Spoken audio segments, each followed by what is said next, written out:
Why do you think that so many people struggle to move on from a heartbreak? Now, I know we're talking about a lot of hers is also scary financial because she's been tapped in by a lot of exes, but that's not always the case. Why do you think people struggle to move on?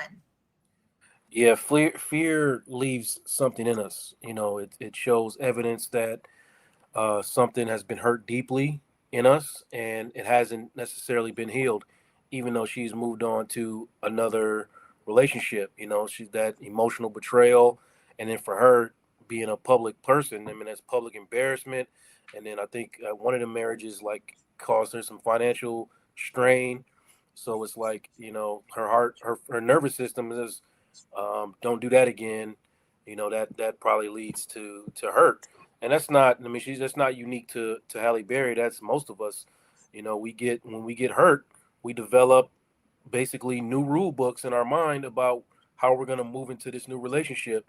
If we went in what we believe is fast the last time, and we got hurt, don't trust so fast. If you were vulnerable and you felt like you didn't get that vulnerability return, then I'm not going to do that again. All these things just create new rule books if we don't mess around and get in therapy sessions and process the hurt and the trauma that we get from the previous relationships. Mm. And it's something that, even with therapy, you still carry around and you still have to battle with. But, I do want to ask you, Yolanda.